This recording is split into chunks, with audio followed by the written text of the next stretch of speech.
Hello everyone, Laura K. Buzz here, and tonight we are going to be attempting a train simulator, JT Chiltern line, Chiltern main line, any percent speedrun. We're going to be using the class 165 DMU with 3 cars. We are not using the AP pack, we are doing no AP pack, which is why we're using the class 165 rather than the class 168. And let's start. And I start the clock when the level loads in.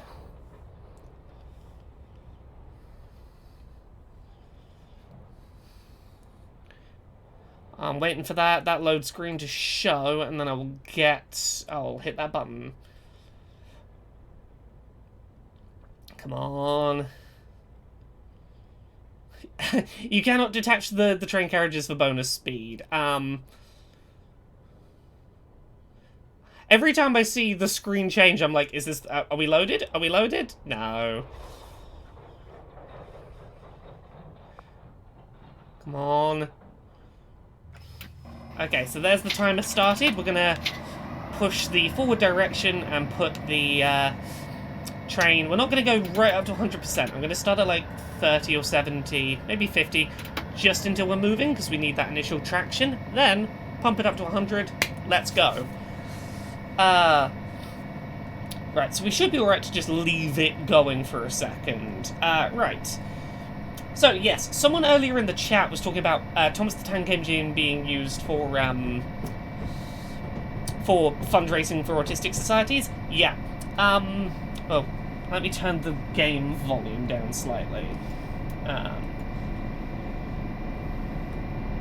just want a quiet train hum, like there, maybe. That's probably good. So yeah, I am an autistic stereotype, like so many people. Oh, let me turn the lights on in here. Turn the lights on and then we can... Oh yeah, there we go, we're leaving the tunnel anyway.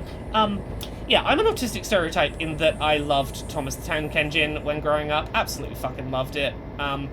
Big part of why I love Thomas the Tank Engine, and I think why a lot of people do, that are autistic. Trains? Don't know why trains are such an obsession, but I do know specifically Thomas the Tank Engine. Very simplistic show where everyone has very exaggerated facial expressions, very simple facial expressions, and there is a narrator who is explaining people's internal monologue.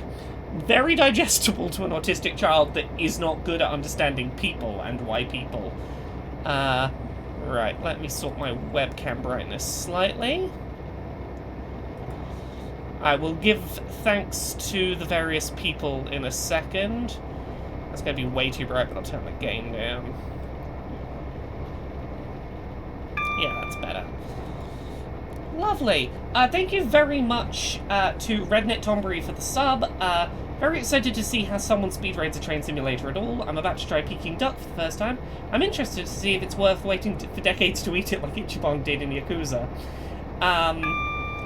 And thank you very much to Horror Game for the bits. Trying to keep the hype train going seems appropriate today. It is indeed the hype train. Yes. So one thing you will notice as we're playing this game is that occasionally it'll make beeping sounds. Basically, it's just going, hey, are you still driving the train? I like the 165 class of train in that it has windows on both sides. You can, like, properly look out the front. I've used some of the trains in this game, and they are just... I don't like the ones where, like, 3/4 of your view is obscured. It's why I don't like the steam trains in this game. I don't like the steam-powered trains, because you have such little visibility of the journey you're on, and at that point, what even is the point? Mischief says, realistically, what kind of time can you save as a speedrun? Here's the thing. So currently, it's estimating about a 1 hour, 45-minute journey. We can shave at least 15 minutes off that by speeding and ignoring all the stations. 15 minutes might not sound like a lot, but, you know, 15 minutes is 15 minutes saved. Yeah, you're going to see that ETA of, like, 1:45 in the afternoon slowly go down as we make the journey. Basically, I am completely ignoring actually engaging with the speed limits.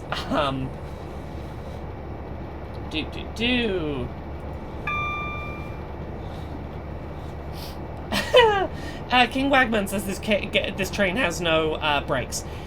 If we do things right, this train has no brakes. Like, the biggest threat to this speedrun is going to be accidentally letting the AWS kick in the brakes and basically just... Because here's the thing: if the driver isn't present, brakes kick in. It's not just a case of, oh, I got back, I'll just turn the engine back on. The train has to come to an entire complete stop, turn the engine off, and completely come to a standstill before you can get it firing back up, which makes sense logically for the purpose of why that exists, but also, my god, it's a real slowdown. Yeah.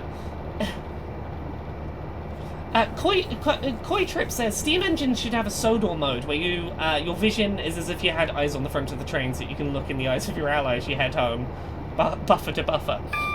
So there are some options of how we can watch this train. We can have a look out the side windows.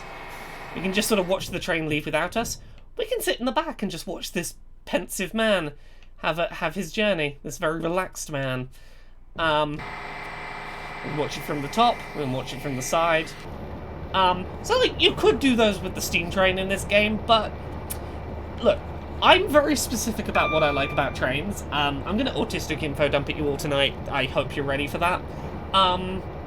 When I look for like nice YouTube videos of trains to watch, I am specifically looking for videos where there is the context of I am inside the train. I don't want to be outside the train. I don't want to be on the front of the train.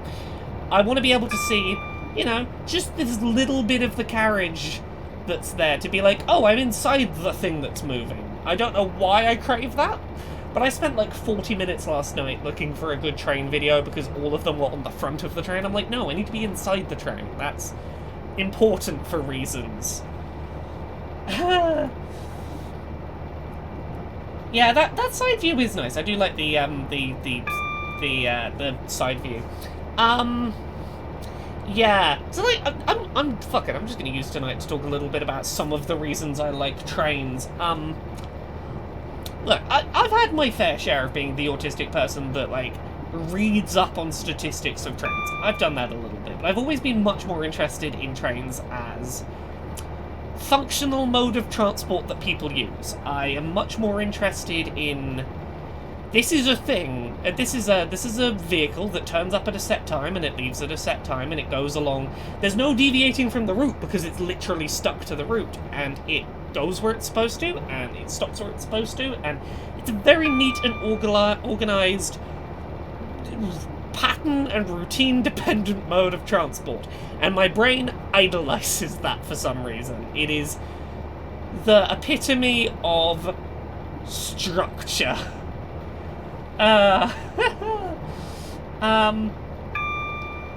Yeah, the sound is really good. I found a good train video yesterday, but it had no sound, and as such I turned it straight off. Like, I like the sound of trains for the same reason that I like the sound of, well, I'll sometimes put on, like, white noise when I'm working, or I'll put on the sound of rainfall, or TV static. I like low-level predictable chaos sound. It drowns out the other sounds and it's just a little rumble. It's a good sensory experience. It's just, it's changing a little bit, but it's very predictable in how it changes. If that makes sense, right? Right, let me pull this up. That's there. Oh, lovely, we've got like 90 people watching this tonight. Hello, everyone.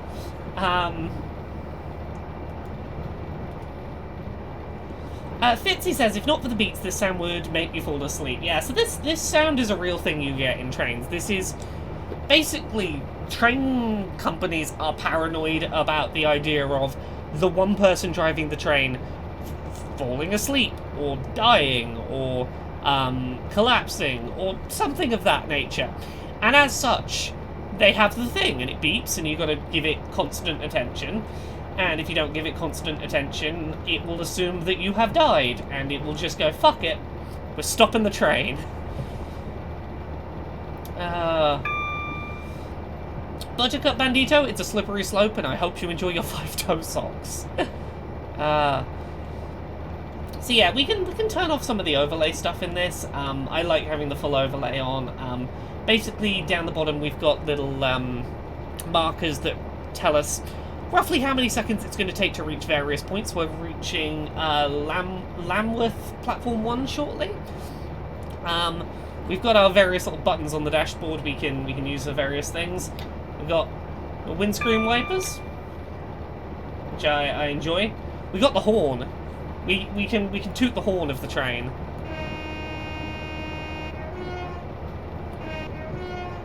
Yeah. The BT, thank you very much for the sub. So, any percent speedrun is a direct train, and 100% speedrun has to stop everywhere. Yeah, so there's 3 categories of speedrun on this. There is any percent, where it doesn't matter how many places you stop, it doesn't matter if you speed. There is all stations, where you stop at each station and you make sure that you let people on, and then you get going again. And then there is no speeding, which you don't have to stop at all the stations, but you can't go over the speed limit, which, like, in these sections, that's fine, but you basically have to slow down every time you come to a station, because there are speed limits for travelling through stations. This is a class 165, I believe. There is the option to do this with the class 168 if you have a specific DLC, but I'm using the 165. Oh yeah, I'm ignoring all the people today. I'm not stopping for anyone. I hope you were heading to London, because that's where we're heading. What happens if you break the DUH rules? I mean, on an any percent speedrun, fucking nothing matters. Yeah. Matt Sack says we're kidnapping these people. I didn't open the doors at the first station. As far as I'm concerned, we're driving an empty train to London. I don't think we've kidnapped anyone. I think we are just going to London. Also, I apologise to people for the poor performance of this game. This is a game from 2009. That for the last 12 years the developers have just kept adding DLC to and never changed the underlying game. It doesn't make much use of modern gaming hardware. I have a good... Actually, that is a point. We do have people in the train, don't we? Huh. Okay. Well, I'll say this. I don't think we've kidnapped anyone, because they seem very chill. Like, assuming we haven't passed their stop yet, they all seem very okay with us going just straight to London. Like, look at this man. He's clearly a commuter. He's heading to London. I do like this view. Let's enjoy this for a moment. Where did the train start? It started at, what's it called? Snow Hill in Brighton? In Birmingham? I think Snow Hill is the name of the stop. A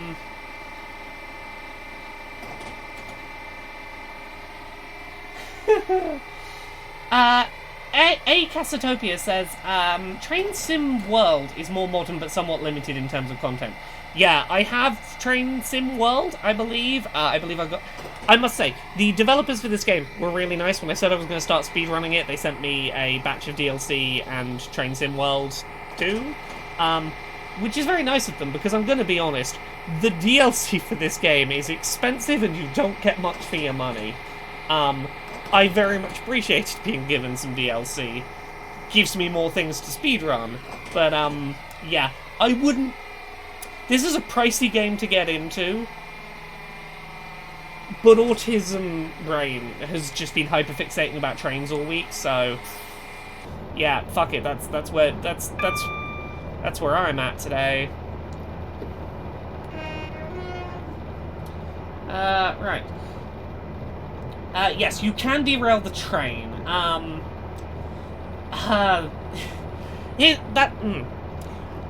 So I tested this route before I did it on stream. There are certain train routes I would not go full speed the entire route. You can see that sort of bullseye target in the bottom left, where my little white dot gets closer and closer to red. That's basically the how much pressure side to side are you placing, how much is the train leaning, how at risk of derailing is it? I tested some routes because I spent like 6 hours playing this on Wednesday. Wednesday. There are certain routes where I can't go full speed the entire time, but this is not one of them. This route is a cross-country route, and it's largely lots of straight line country routes, and as such, I can just fucking floor it on this one.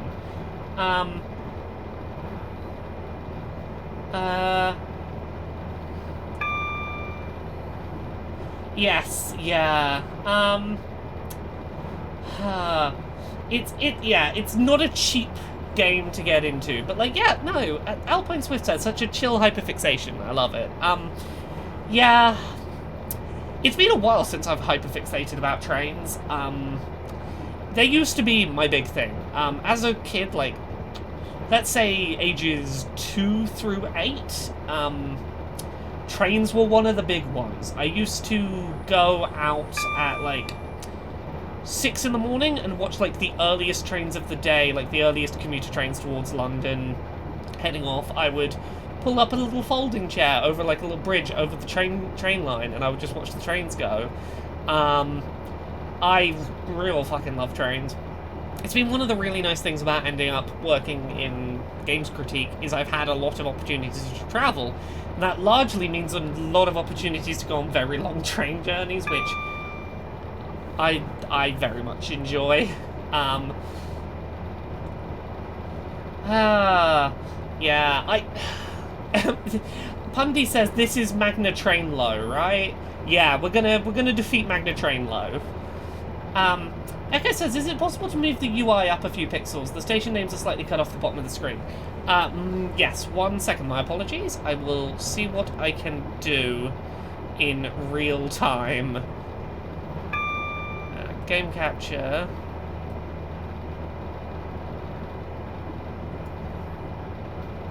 This corner of it up. Is that better? There we go. Yes, I forgot my border was slightly cutting off the station names. Yeah, we're about to head into Leamington Spa. Oh. Oh, fuck. Okay, are we still going? Nope. I forgot to keep touching things on the train. So yeah, this would be the AWS. This is my first major time loss.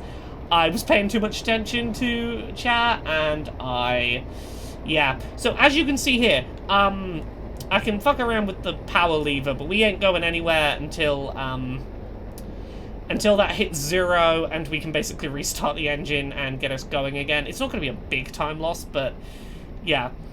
This is the main thing I have to not let happen. Basically, every 5 minutes this could happen. Come on. Yeah, I can't even put it in reverse in order to brake faster. Basically, I cannot. Alright, let's put that up to full.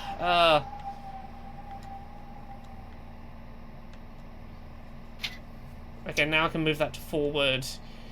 And we can get moving again. Am I not moving? Where is my start button? I haven't pressed. There it is. Engine start. Engine start.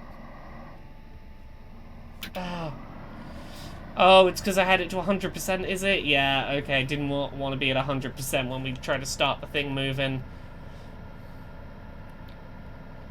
Super Yeti, yeah, this is basically slightly more fiddly desert bus. We're basically trying to keep the thing moving. Okay, and now I can push it up to 100 because we are moving. There we go. Well, now you've seen what the challenge of this speedrun is. It's basically, don't let the brakes kick in. Like, every now and then what I honestly need to be doing is just, like, very briefly going 80%, 100%. Just so that I'm keeping it active. Yeah, this is the speedrun, everyone. This is the speedrun. Keep the train awake 80%. How much interaction is required to keep the train going? Do you just have to adjust the speed, or are wipers enough? Literally anything. I could just do the horn. That would be enough to keep it active. Let's have a look at Leamington Spa as we head past. This is 100% Leamington Spa station. This is exactly what this station looks like. It is very, very good facsimile. Didn't get to enjoy it to its fullest because, Oh, yeah, and the little bridge here. Oh, and it's the... Yeah. There's a game development company whose offices are, like, under these railway arches that I interviewed at one point. And apparently, their fans didn't know where their office was until the interview I did with them. And the game developer got sent a bunch of pizzas by their fans on the game's, like, 1.0 launch day. And apparently the developer credits that to my article mentioning them being under a railway arch. Yes. Oh, I love Leamington. Leamington's lovely. Farm Simulator speedrun when? I've thought about it. I've considered it. Weirdly, Euro Truck Sim, Farming Sim, both got fairly active speedrun communities. Train Sim, none. No one wants to drive a train, apparently. Yeah, Rednet Tombury, this is the... Okay, yeah, so this is like a proper simulator game. All of the journeys you're taking are between real-world locations, and they take the real-world amount of time they would take to take that journey. Yeah, you can see if you have a look at the ETA, we've already knocked 5 minutes off it on the journey. Yeah, these are all real-world journeys between real-world locations, and they're all very faithfully created. If you are like me and fucking love train stations, you can go through and be like, "That I recognise that train station, I've been there." Yeah. Pat B says, is this a competitive speedrun? Laura versus chat. Laura wants to complete the speedrun as fast as possible, and the chat's trying to be as funny, charming, and distracting as possible.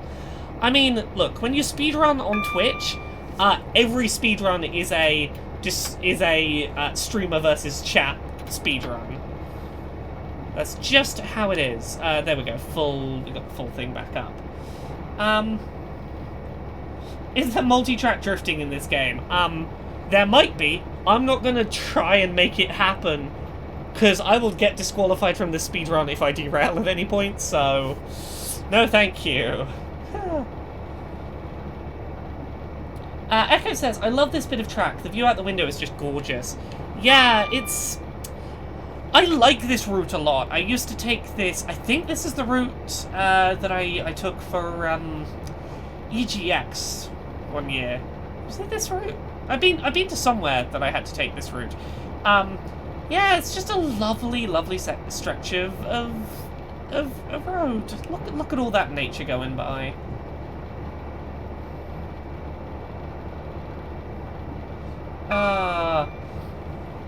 Yeah, who's it saying they miss trains? I just saw in a second in the chat. B. Holland says, I think that it's fucking adorable that Kid Laura dug trains so hard. I think every kid does. I liked him a bit more than most. Although, I do have a bad train story. Let me tell you my train story. When I was 3 years old, I was riding on the London Underground. And I'm just going to preface this story by saying, my arms are fine. And I don't know if this story is the outcome of this story is entirely on me, but apparently I was a factor in it. The London Underground has automatic doors, and when I was 3, I stuck my hand right at the edge of where the automatic door is, and it opened, and my arm went in, and they had to hit an emergency button to get my arm pulled in to a thing, and now they have safety features to stop very small arms being pulled in when the London Underground doors open. Yes, VO5100, trains was my autistic special interest as a kid, and it's still a recurring one that comes up in adulthood. It's not as frequent as it used to be. So yeah, I've been missing riding on trains. We've reached like a year of the pandemic, and I had recently that whole spell of, oh, it's been a year and it's not over, and we don't know an end date yet. Combined with, at the end of this month, I'm going to be taking my first journey outside of the town I live in for a medical appointment, which will involve going on a train. And my brain has basically, this week, I think, latched onto trains as a return to some form of normalcy, which has re-sparked my hyperfixation on trains. Like, I'm terrified because I'm unvaccinated and I'm going to have to spend like 40 minutes travelling outside of my town. But trains. And as such, I've basically spent this whole week watching 4K 60 frames a second videos of nice train journeys and playing Train Simulator, because all my brain wants to do is go, yeah, but we're going on a train, we're going on a train, we're going on a train. That's all that that has been the last 4 days. We're going on a train, we're going on a train. Let's see. JQL Girl says, have you met Jeff Martell or any other train tubers? I've not met any train-based tubers. Let's see. Yeah, I miss trains. I should not be as excited as I am about I get to ride a train very soon. Also, okay, I'm just gonna autism at you all. I hope you're okay with that. I have 2 Lego trains in my office because I'm real cool like that. Let me just check that I'm on top of all the buttons I need to be on top of. Yeah, I think we're on top of everything. There we go. Right. Yes. Let me show you my trains. I have a very small green little Lego train. Barely any space to have a driver or a conductor in it. I like it very much. It's got a little smokestack on front. It's very cute. Then I have the big one. I have a 2-car blue train with smoke coming out the smokestack, and I don't know if you can see, there is a tiny Lego Laura minifig in there, complete with blue hair, riding in the back of the train. I was going to put her in the conductor's cabin, but there's not really standing room. She has to kind of lie down to fit in the passenger car, but she fits, and that's what matters. So I have my little Lego train with tiny Lego Laura inside, because, you know. Oh, heck, Jones the Goblin, thank you very much for the gift subs. Heck, that's lovely. Thank you very much. Yeah, I used to be one of those people that really loved, okay, as a kid, I had one of those, like, wooden put-together-yourself train sets, where it's all just, like puzzle pieces that clip together, and then you have, like, a train you just sort of pull around it. I fucking love that. Lost years of my early childhood to that. As an adult, I've often thought if I were to win the lottery or something, I would 100% be one of those people who would have a room in their house for the very fancy model train set. Like, I don't have the money to be that person, but, like, I would be the very fancy model train set person, given half a chance.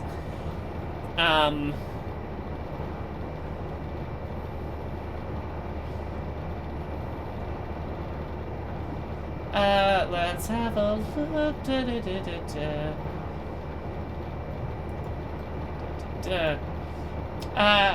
A man out of Tim says, my dad has taken over the living room with so many model trains. So many.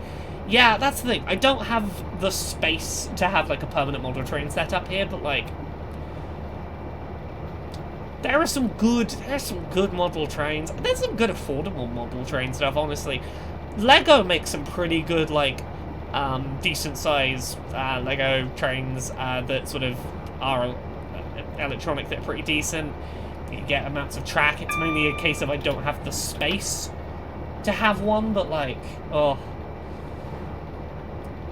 JQL says, did you know that some of the earliest programming groups at MIT came out of the Model Train Club there? I didn't know that, but that doesn't surprise me at all. That is very reasonable. The real Quasar says, mine was a hand-me-down from an older boy. I added to it over the years and gave it to another little boy when I grew out of it. Yeah, yeah, that's how it go.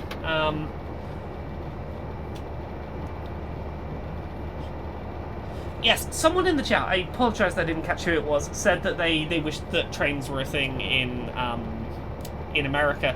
Yeah, I learn this fact every now and then, and it never sticks in my head because it seems ridiculous that the culture of trains existing that we have in the UK wouldn't exist in America. Trains are great. Trains are the best form of long-distance travel. I love them very much. B. Holland, can we see your house from the train? No. There is a train track vaguely near my home, but you cannot see my house from any of the train tracks, let alone this one. This one will not be going past, this one won't be going through my town even, but, yeah.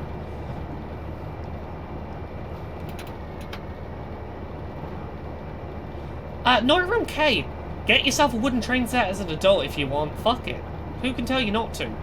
You know where you can get good wooden train sets, those children's-style ones, for, like, relatively affordable prices? IKEA.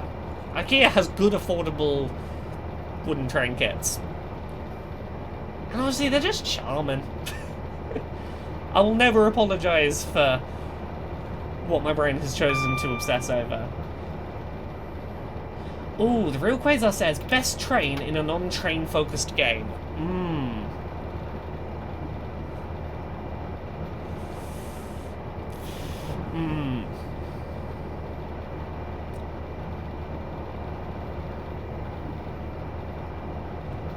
Every train I'm thinking about in video games is a train-focused game. My brain's like, oh, best train in video games, and will not let me think of one that exists not in a train game. I like trains. Right.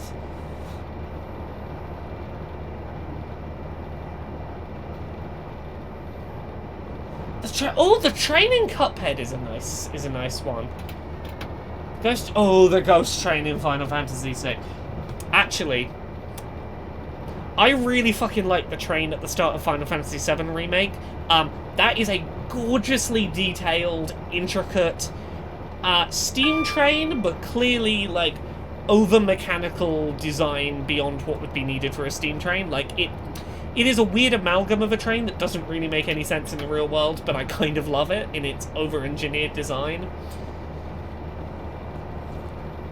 Yeah. Yeah, the Midgard train. I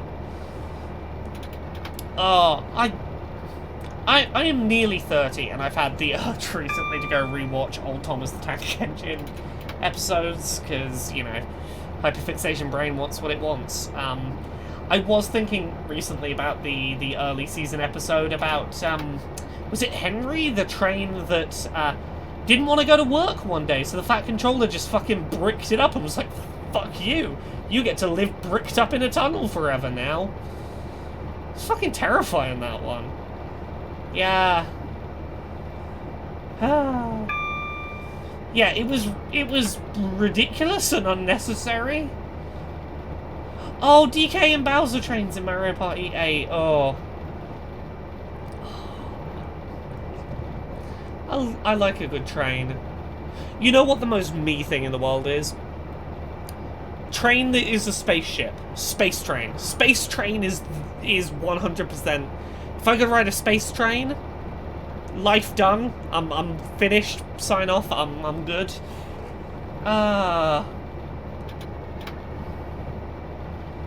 Yeah. Yeah, I want a train that goes to space. Oh my god. Kantra has just reminded me of the Kingdom Hearts 3 attack, where you ride the train around. Oh heck, are we in Banbury? Yeah, Banbury. Oh, I like Banbury Station. I like any stations where you've got those sort of mid-air walkways that are entirely closed buildings over the multiple platforms. Have I heard of the Bifrost incident? I haven't, but that sounds like a thing I need to hear about. Tell me about it. Oh heck, we're right near Echo's old town. There we go. Also, hi all 100 of you who were here for train night. I did not know this stream was going to go one of two ways. I was going to have like 100 people here, or I was going to have like 3 people here and no one was talking. So I'm glad that people have shown up. I hope you're having a good night. Oh, Reading Station is lovely with its big new bridge.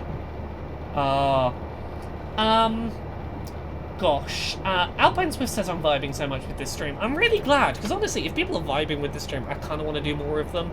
Just autistic info dump train streams. I'm kind of up for this being a thing sometimes. Oh, you know what station is objectively bad, but I kind of love it? Clapham Junction. Clapham Junction is a mess of a station. It is ridiculous. But I love the upstairs over the tracks station. I love the weird journey you have to make between platforms in Clapham Junction. It feels like it lacks any seating or anything. It's not a good station to have to you know, waste time in, but it does have little cafes on most of the platforms. And if you're there in the daytime, they've got the little cafes open. My little treat for myself when I'm in Clapham Junction is I treat myself to a hot Ribena, so just like a hot black currant, and a Nutella donut. And that's my little treat for myself if if I'm stuck in Clapham Junction for a while. Worklon says, have you played Some of the Skies? It's kind of steampunk space exploration with the steam engine. No one has pitched it to me that way before. Yes, please. I want this, please.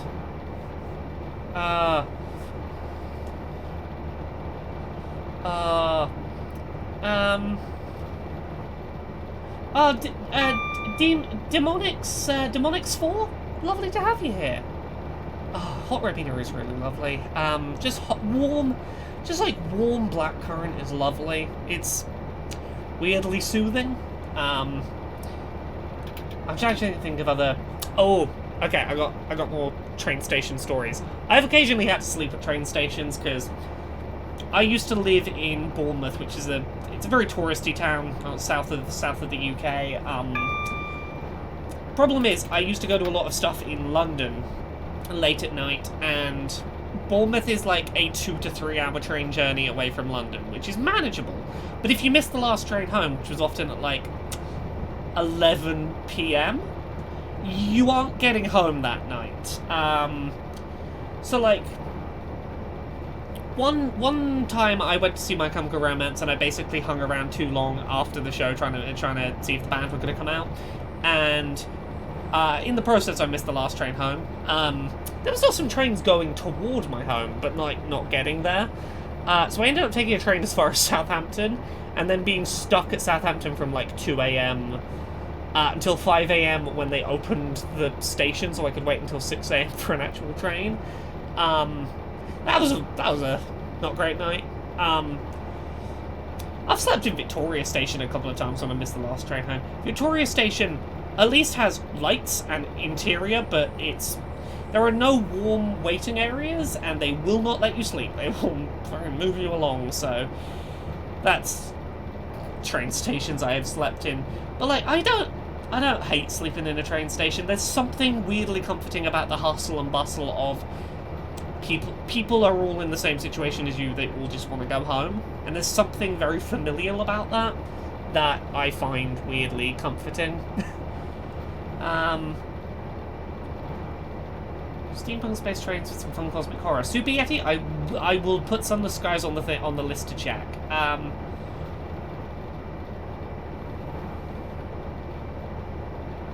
Right, what else is in chat?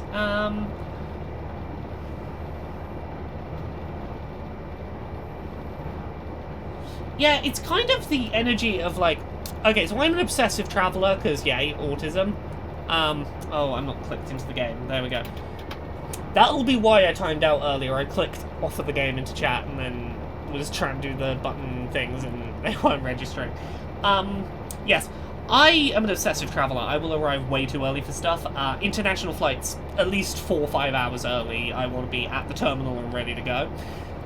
But, like, train stations have the same energy as airports in that there is something really nice about the knowledge of we are all here for a shared thing, for a shared purpose, and we're all being very neatly and organizedly funneled to then go spread off into the world, and I find that comforting. It's an experience I'm sharing with other people without having to communicate with other people. I know exactly what they're experiencing because I'm experiencing it, And that gives me a weird sense of comfort and feeling like I'm not alone, because it's a rare instance where I know exactly what everyone is here for and what everyone is doing, and I know the procedure, and I know what we're all doing.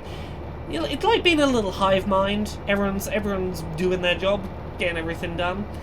It feels very safe. Quaytrip says, semi-serious question, is the island of Sodor in this game? Not in the base game, certainly. I have no idea. This game has fucking hundreds of DLCs. Maybe there's a Thomas the Tank Engine DLC. I don't know. Alpine Swift says, Infodump streams need a tag or something. The amount I'm learning and enjoy talking about trains and stations are delightful. I'm almost crying. This is so nice. Oh, yeah. So, Twitch does not have autism tags because they're afraid that people will use it as in a derogatory sense.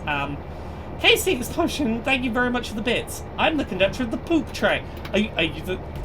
Casey, are you really the conductor of the poop train? Also, side note to chat, I was considering not doing the stream tonight. I'm glad I did it, but I was considering not doing it because I've ordered a train conductor's hat and I wanted the hat to arrive in time. I could wear my little conductor's hat while I drove the train today.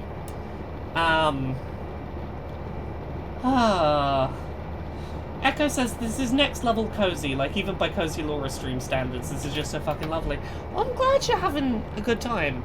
Like, I 100% will do more of these streams if people are digging them. I'm up for, like, Cozy Laura drives a train Fridays and we take a different train journey to tick it off the speedrun list and we just have nice chat streams. Yeah, Koitrip, you're not wrong that a Twitch autism tag would get abused, but, like, yeah, you're right. It would be really nice to be able to find other streams of, like, hey, I'm person doing the thing that I can infodump about. Let me tell you my knowledges. Soupy Eddie, I'm glad this is what you needed. That's lovely. Right. Okay, well, we've made it, like, 35 minutes since the last time the train auto-stopped, because that was like 15 minutes into the journey. So clearly our occasional like 80%, 100% tweaks are keeping it running. That's good. We've yet to have the train AWS again. I think I've worked out what I need to be doing to keep that from happening.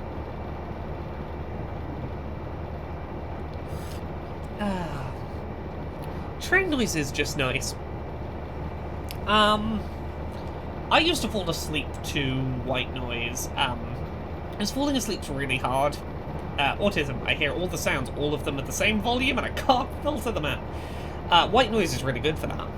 I like the sound of crashing waves, the sound of rain, the sound of TV, like gentle TV static, the sound of trains. I have, in the past, fallen asleep when I can't sleep. I've just put on the sound of, like, find a video of a train going on a long journey and put that on, playing just the audio near me while asleep. Supergetty, I've not had a chance to check out the new Binding of Isaac DLC yet. I am overwhelmed by the thought of that game getting any more content than it already has, and additionally, I've got too many other roguelikes on my plate, new ones that I'm excited about.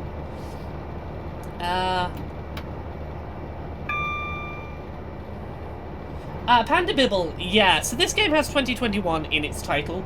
It's a weird misnomer. The game was made in 2009, and while they've updated and tweaked and done things to it, they've not changed the fundamental game engine since 2009, and it doesn't work well with modern PCs. It is what it is. Let's see. Oh, Sailor Zan, thank you very much for the sub.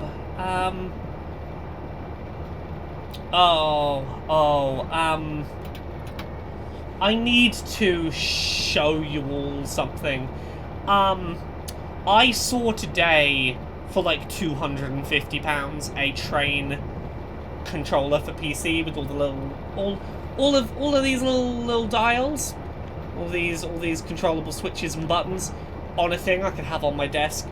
And it took everything I had in me to ignore the hyperfixation voice in my head that was like, yeah, but you want the train desk though. I'm like, yeah, but no, bad Laura.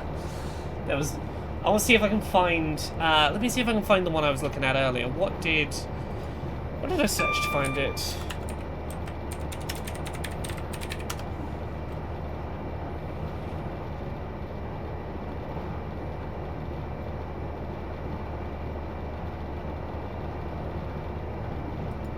Is it on the...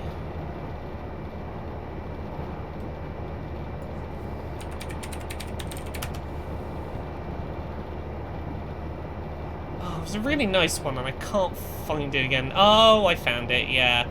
Let me pull this up in a separate tab, because it's... Oh, it looks so nice.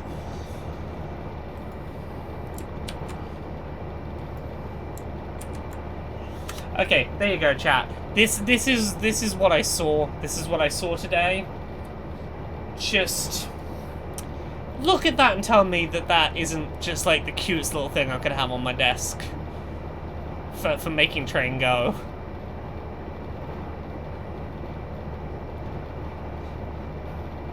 Like, I can't justify it. But, like, I want something like that. I want to have, like, I want to have my little desk of all my dials and all my things. Can you jiggle the train on purpose? I'm 45 minutes into a speedrun. I'm not going to jiggle the train on purpose.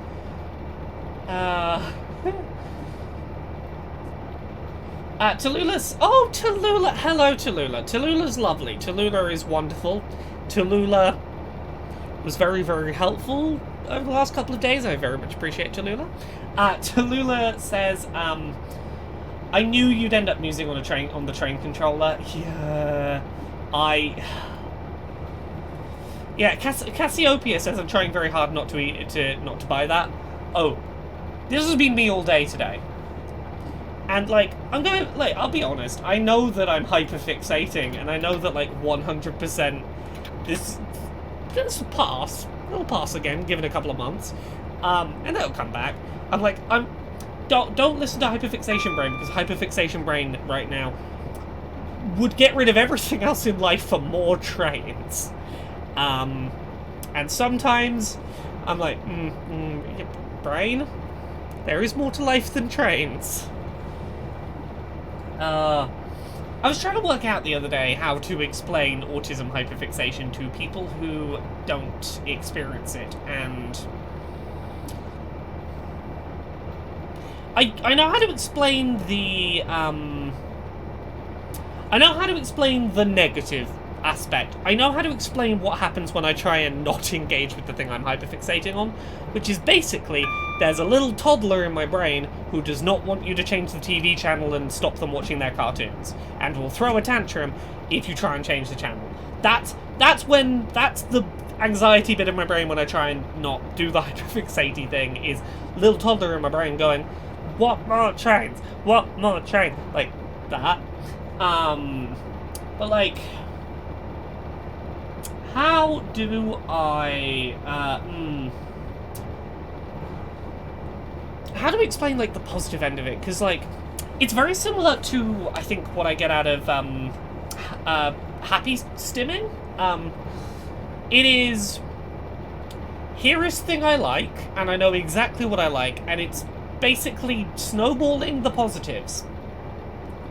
The longer I engage with it, the more my brain goes, yay, yay, yay, yay, and it just kind of snowballs. It's a very positive experience if you've got the time in your life to be able to do it.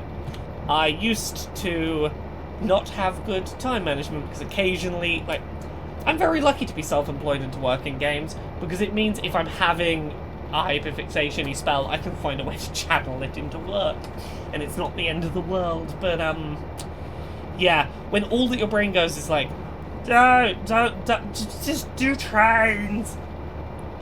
I'm lucky to be able to indulge that. Yeah. Fuji CR says, for me it's like engaging with any element of the fixation gives loads of reward versus anything else. Yeah. Things that would usually be serotonin dings in my head go out the fucking window. My brain is like, the only thing that we're going to give you serotonin for at the moment is trains. If you do anything else, we're gonna shout at you. And if you do trains, we're gonna like ding ding ding ding ding trains. And can't control what sets it off. Yeah. Saint Nobody says, my problem is that when I'm hyperfixating, I sometimes get irritable at anything that tries to pull me away from it. That's the thing. That's what I'm trying to get at with the tantrum toddler analogy. It can get hard to engage with other stuff sometimes when hyperfixating. For me, what works is I have structure and routine that is set, that I have a very good way of following, and if there's one thing that I know I will get more anxious about than ignoring a hyperfixation, it's ignoring routine and schedule. So by building lots of routine and schedule in, and having most of my week like very set in stone, it means that if I'm hyperfixating, the only stuff I really have to stop hyperfixating to do is stuff that is already routine and isn't new, and my brain goes, okay, I understand why we have to go do the routine, because it's the routine, but we're coming back to trains after, right? I'm like, yeah, I can make that compromise with my brain. We'll go do the thing that we're scheduled to do, because it's the schedule and it's the routine, and we do that, but we do get trains after. What happens after hyperfixation? Are you suddenly not interested, or does it get weaker gradually? It can depend. It can hop from one hyperfixation to another. It can go down gradually, or it can just fucking stop overnight. And it's very difficult to tell which one it's going to do until it happens. Sometimes I find myself having a weird depressive low afterwards, because clearly my brain has pinged all of its serotonin at the one thing, and then it's gone, there's none left now. You used it all up on trains. And yes, I might have to build my mood back up afterwards. Sometimes a little, it can be like, and I'm now just a bit exhausted.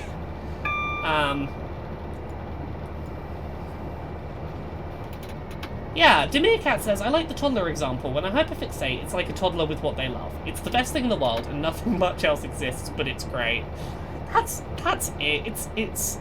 It's toddler brain of, I'm very excited about this is my world, until it's not, and I put it away for a while. Incompetent Hero says, no clue why, but I found this way more surprising to see than you doing runs of Pokerom.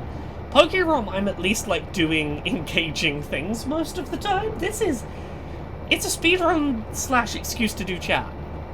Okay, we've already saved like 15 minutes off the route, and we've still got like 40 minutes of journey left. That's nice. I reckon we might get this done in like an hour 25, maybe even an hour 20. Be nice. We're a little over halfway. We've shaved 15 minutes off. Yeah, 1 hour 20 is maybe doable. Echo says, well, one stop away from my old home and I'm legit getting nervous. Let me know when we get to it, and I'll have a look at the station. We'll have a proper look at the station. Yeah, I hyperfixate between different things. Like, the fact that there was a year, maybe 14 months, in which I got 85% of the way to a shiny living national dex in Pokemon. Probably the biggest period of single-topic hyperfixation I have had. And I'm sure I will get back to it when trains stop being the thing. But, yeah. The shiny hunt has very much been, it was the hyperfixation for a while. In my teen years, it was the band My Chemical Romance. That was teenage hyperfixation. I felt like Monster Hunter Rise was gonna start getting its hyperfixation hooks in me. And then my brain, like, overnight was like, no, fuck that, it's trains. I was like, okay. Because if you were around on Monday night stream, where I obsessively fought Magnum Arlo, like, for 3 hours straight, rather than fighting anything else, and kept going, one more go, though. That was very clearly, like, hyperfixation brain was ramping up, and then just, like, a day in, it went, yeah, but, whoop, over there.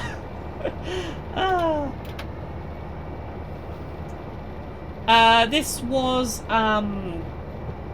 no, it was the low-rank Magnum Arlo, because I was trying to finish my low-rank Magnum Arlo set. I was missing the plate, which I needed to make the torso of the armor.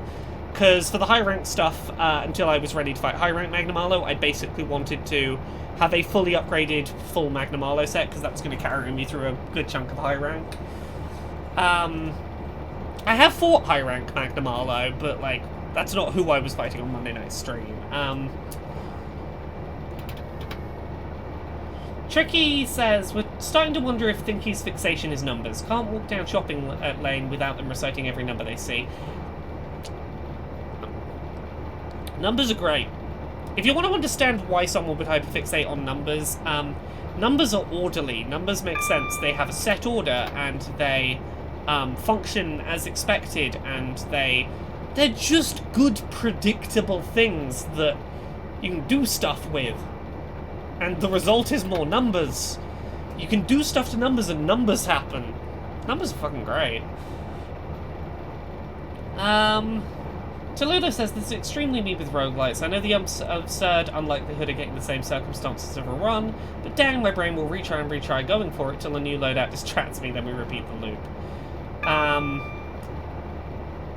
Incompetent Hero says, what's the best route for being looked at for autism spectrum disorder? I know a few people who post a lot of information about it, and realised a ton of my personal issues overlap with it, but also feel weird asking people I know personally about something I've kept to myself for years. Incompetent Hero, where in the world are you based? I can talk about the UK, and I'm assuming that you are an adult, and that we'd be talking about adult diagnostic pathways. I can talk about the UK, but I can't really talk about the rest of the world. I don't have much knowledge on it.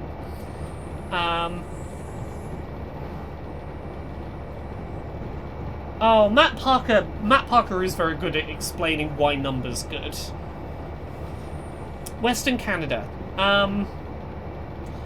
What I know of Canada, and this is secondhand knowledge, and I apologise if there's any inaccuracies here, is that it is difficult to get diagnosed as an adult unless you are seeking a private diagnosis. You're probably going to have to look at private adult diagnosis pathways which exist.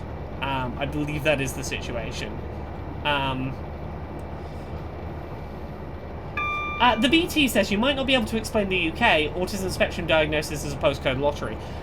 Yes, not so much the last 2 years. The short version, in 2018, okay, 3 years. In 2018, the UK and the NHS released something called the NHS Right to Choose, which they do not advertise, where basically they will have a staple of private contractors that they have on an approved list, and you have the right to choose. You have the right to request who you get put through to, and specifically you can ask to be put through to one of the private clinics that is on their approved list that does say online applications or diagnosis, which doesn't necessarily require you to go to a physical location, which can be a way of circumventing some of the postcode lottery nature of the way that the UK ASD adult diagnosis system used to function. Koi Trip, my diagnostic history is weird. It was very clear from a very young age something was up with me, but there was a lot of like diagnosing parts and not diagnosing the whole.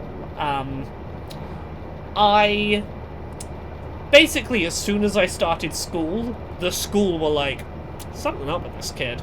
I got diagnosed with dyspraxia when I was like 5, and they basically went, oh, we found something! You've been diagnosed with something. Therefore, that answers everything. It wasn't until adulthood that, like, I considered maybe there was more to it. My parents, on the other hand, very aware that something else was going on. My parents, in particular, suspected autism.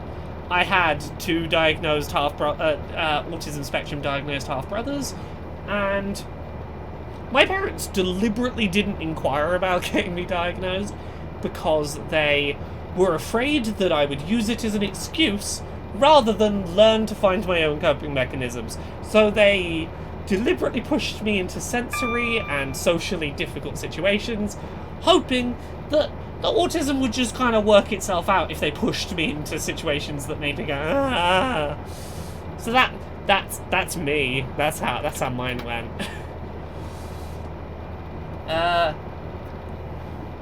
Yes, Super Yeti agreed. Psychiatry UK, very good for NHS right to choose option for autism spectrum and ADHD diagnosis. First contact with them is within about 2 to 3 weeks of asking to be referred, which is ridiculous.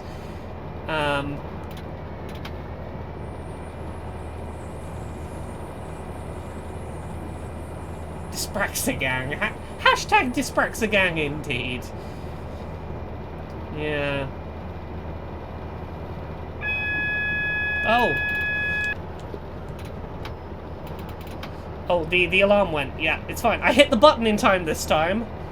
I hit the button fast enough, it didn't stop the train. Oh, we're going to High Wycombe! We're about to pass through High Wycombe.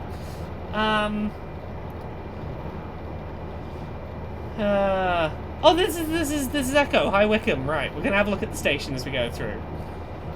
Yeah, I'm actually, like, clicked into the game this time, so if anything starts to beep at me, I can panic and press the button. Yeah, when that big loud beep happens, you've got, like, 2 seconds to hit the button before it, like, stops the train.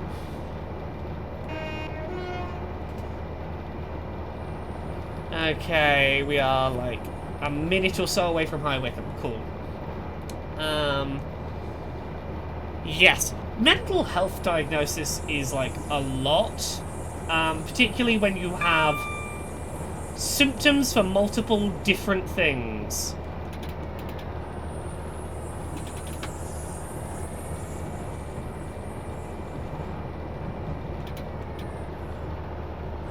Oh, look at that High Wycombe! And then the little bridge over the top. That sure is High Wycombe. Bye, Wycombe.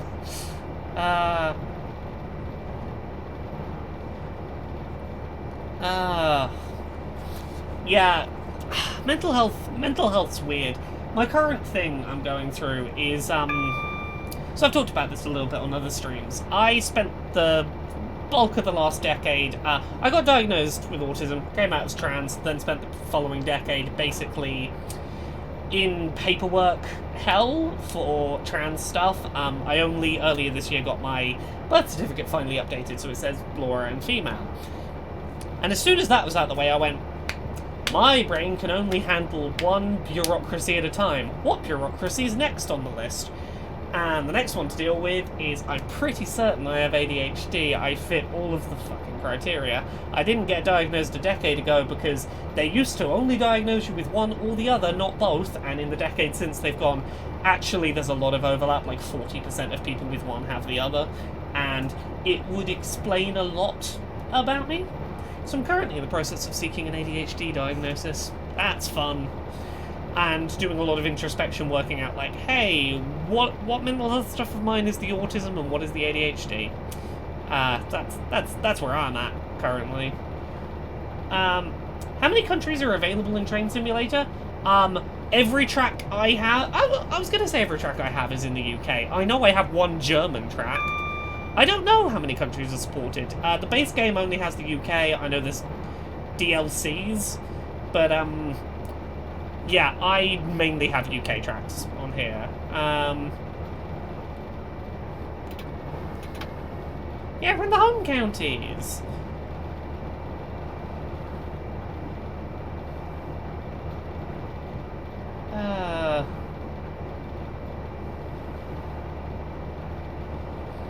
Yes, now, I'm currently, I'm very aware of... I am a person who 100% dopamine seeks. Number go up, make brain good. I have 3 monitors and I'm constantly, I can't focus on one thing, I hop between things all the time. And I'm a workaholic because publish work and people say good makes brain serotonin happen. ADHD brain. Is there not a headlight on the train? There is a headlight on the train. I have it turned on, but it's not very strong. I can set it to strength 2. I've currently got it on strength 1, which is basically fucking nothing.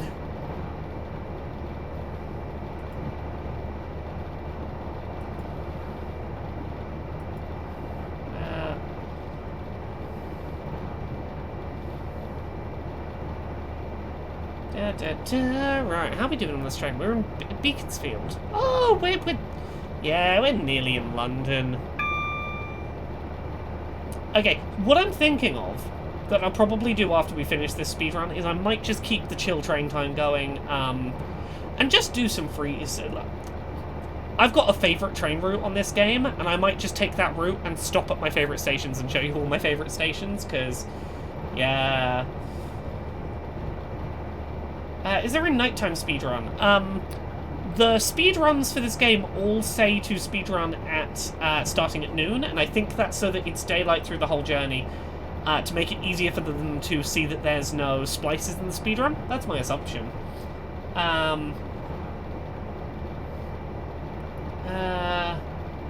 Tricky says, I wonder how they render London. Oh, you'll see when we get there. We'll have a little bit of a drive into London. You'll get to see some of it.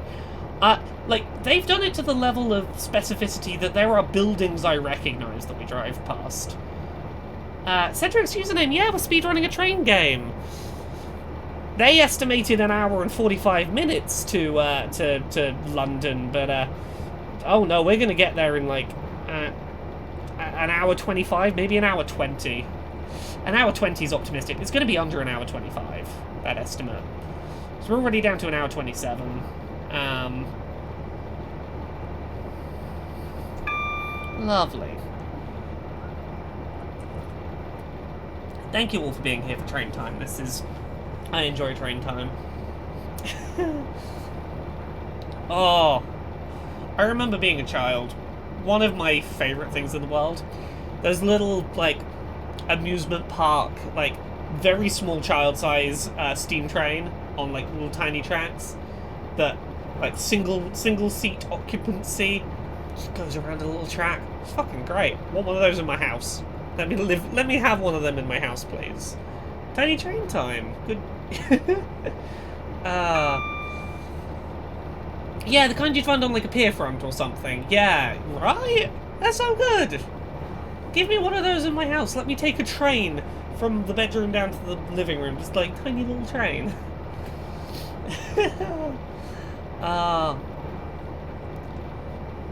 I'm very glad that I now live with a romantic partner who is okay with my hyperfixations. Last night, after Jane's stream finished, I went downstairs and we had a couple of hours before bed, and I was like, do you mind if I just put train videos on for a bit? I put train videos on, and did a lot of swapping between videos, being like, no, this one's not right, this one's not right, this one's not right. That's right! There was a really lovely train video I watched yesterday that was a train route in Switzerland that is a cog and wheel track, where it's what it sounds like. The wheel is a literal cog that's turning in matching corresponding pieces in the track, because it is the world's steepest train track, and to stop it slipping down the tracks, it's cog and wheel, and it's fascinating. B. Holland, yes, I'm engaged to my wife-to-be. The main thing that was delaying us getting married was lack of updated birth certificates meant we would have had to be Mr. and husband when we got married, and that's sorted now. We just need COVID to get out of the way, and we are very eager to get married. I have my engagement ring that I often don't wear and just leave on my desk. Not because I don't love my wife, but because sensory sensations about wearing rings. But yeah, I very much love that I have a love in my life who I live with, who is okay with me spending 25 minutes hopping between different train videos because they're all not quite right, and then finding one and just telling her about the history of cog and wheel trains for a while.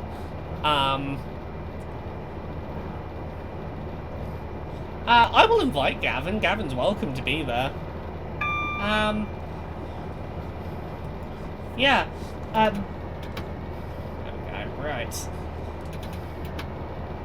Oh, you're covering a store next to Nix's house. We're going to hang out and grab coffee tomorrow. Oh, that's lovely, Echo. I hope you have a good time. Yeah, Can I share with you all the train video I've been really loving? I've watched it like 8 times this week. It's like 35 minutes long. I think I might have linked it earlier in the week, but this is the best train video I have found in a very long time. It's got the right sounds, it's beautiful scenery, beautiful changes of scenery, very small little train, lovely sounds. Let me find it. This is the one that has been really getting me this week. 4K. Yeah, that's the one, I think. Yeah, there we go. So this is a train journey in Japan from June of last year, and it's 35 minutes long. It's very slow. It's very clearly like, HelloFresh. Oh, no, HelloFresh advert, go away. I go online and choose it. Yes. It's very clearly within a residential city, so it's like going very slow. It winds between lots of very narrow areas between houses. Then it goes along the seafront, which is really nice. At one point, it becomes a tram. It's in rails set into the ground rather than raised up off the ground, and it goes sort of along the road next to cars with no dividing line between them before it goes back into the train route. It's a very good train video. I like it very much, and I have watched it way too many times this week. It's a very good train. If you like good, calm videos of trains that you can fall asleep to, I highly recommend this one.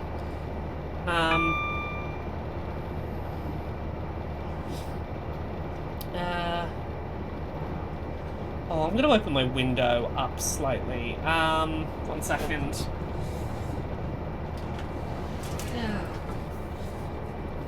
It's too warm in my office. I need a little cool air. Where's my controller? Oh, yes, train. I'm still here. I'm here. It's this line. Oh yeah, you've found the train line, JQL. That is indeed the train line that I've been having a bit of a fixate about. Incompetent Hero, I could very much make a playlist of hyperfixation videos I enjoy. I'll find the other one. I'll find the good Swiss one.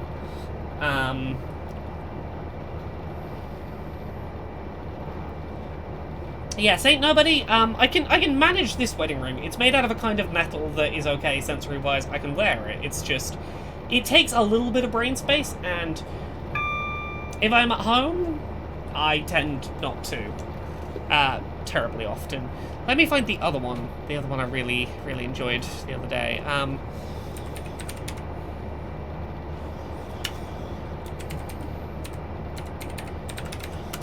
Can I find that good Swiss train video?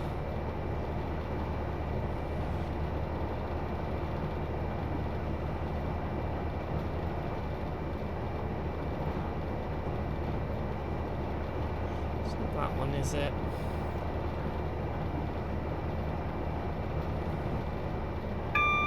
Oh yeah, it's the Pilatus train, Switzerland driver's view. I think that's the video. It's fab earning extra money with Vinted, selling clothes that no longer fit my style. Just snap, upload Go away, Vinted ad. I just want to check this is the... Yes, world's steepest cogwheel video. This is definitely the correct train track. I'm just checking it's the correct video. Yeah, Buttercup Bandito. That's one of the things I love about that one Japanese train video. It's such a good quality video. The frame rate's perfect. The camera quality's really nice. Yeah, bloody Vinted. I don't want to sell clothes right now. I'm excited about trains.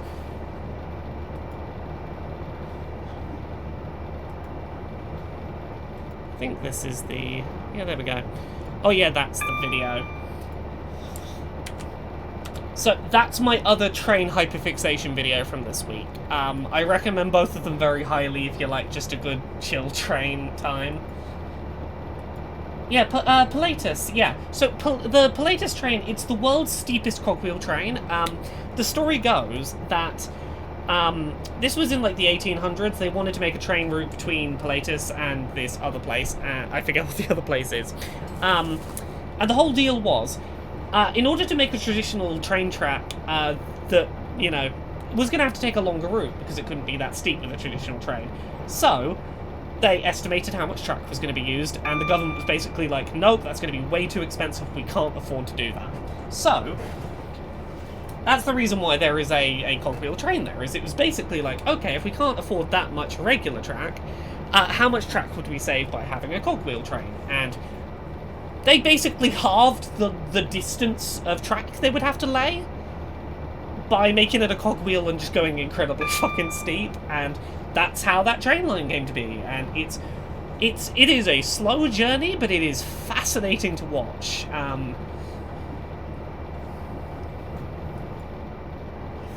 AJ Can't Fail says, honestly very jealous that you've managed to set the throttle on this train to maintain a steady speed. I'm rubbish at that. I'm doing occasional tweaks to it to try and keep it steady, but yeah, we've been going at a pretty solid 88 for pretty much the whole journey, which has been really nice, except for when I tripped AWS 15 minutes into the journey. Yeah, those have been my two hyperfixation videos of the week. It's been that, and I have played a lot of this. Pat B says, speaking of fixations, I bought a bunch of Steven Universe trading cards in the hopes of getting a Rebecca Sugar sketch card, and by the end, with a stack of cards and a pile of pack wrappers, I thought to myself, Frank Westerly Sim 2021. I'm sorry you didn't get the card. Tricky says, are you using custom peripherals for this game? No. I'm using a controller, basically for the up and down throttle, the viewing, and the direction. But for everything else, I am using keyboard or mouse. I'm sort of dual doing them. I shared earlier in the stream, I saw a really nice train controller for PC, but it was like £220, and I cannot justify it. Like, that is not money I can justify spending. But, there we go. It beeped and I stopped it. Yeah!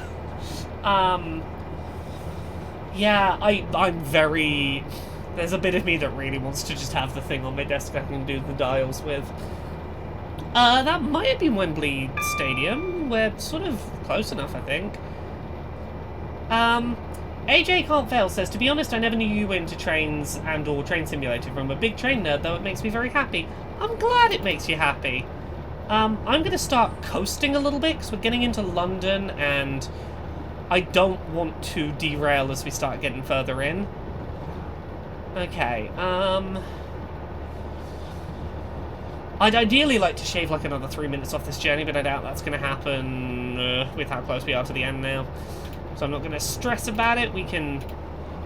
Let me go down to like 10% and we'll largely, yeah. Speed limit is coming down too quickly too. You've been speeding for about the past 2 minutes. Oh, AJ Can't Fail, I've been speeding for basically this whole journey. Because this is an 80% speed run. I can speed all I like. I can break the speed limits. I just want to be... I don't want to go much above 80 here, and then I'm going to slow down more as we get further into London.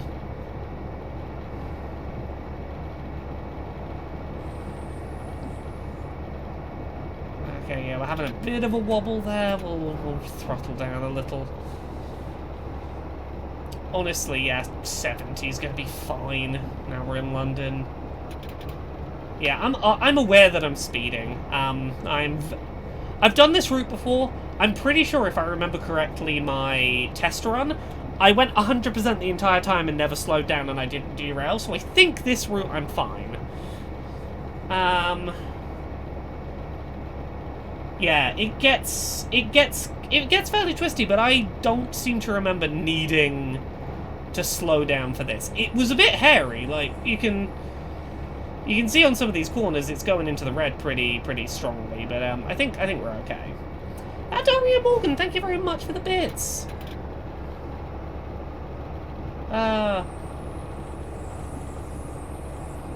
We're heading into platform 2 of Marylebone, but there's a lot of platforms at Marylebone. Right. Oh yeah, we're starting to see some of the little London train station signs. What kind of fine do you get for speeding in a train? Not really any, but derailing a train because you were speeding is really fucking bad. You don't want to derail a train.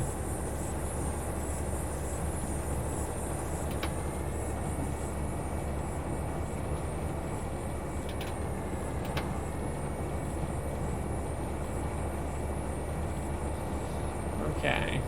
Oh yeah, we need to start lowering that speed, huh?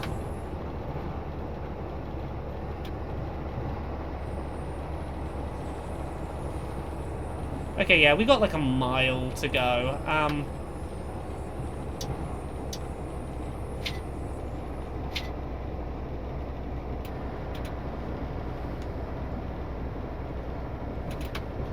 Yeah.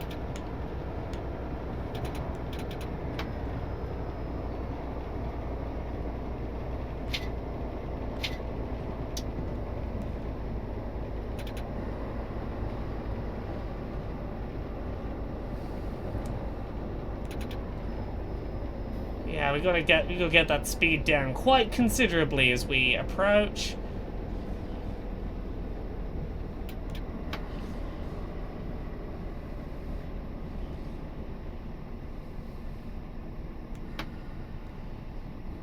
Here we go, we're getting into the station. This is the big place where I could fuck this up, but I think we got like half a mile before we have to stop. Yeah, I started pulling that throttle down way earlier than I needed to, but yeah, when you're doing a speedrun that's like an hour and a half long, the last thing you want to do is you want to crash at the fucking end of the platform and ruin the entire thing.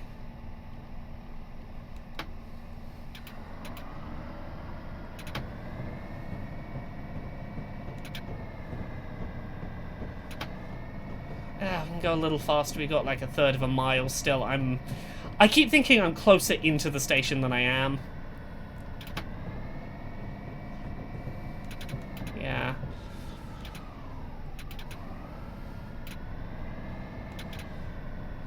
Yeah, once I'm in the building, I need to like really start slowing down.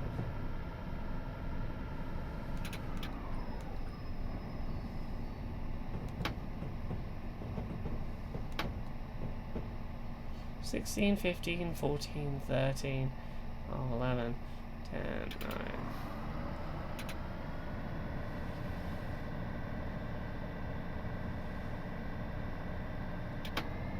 Let me pull in. We're in the green. I can stop here, and it counts as being there. Because we are inside the station. I know we're not down the bottom. I know we're not where we're supposed to be, but it's a speed run. I'm taking all the time I can get. I just gotta wait for that red bar. And there we go. Right. Let me just double check I did that right, because I'm pretty sure it said when the red loading bar appears, we're good. I want to double check I did it right. Right. When you reach the final destination, the red loading bar appears. Yes. Cool. An hour, 21 minutes, 45 seconds. Let me make a note of that. We did a speed run. We did a train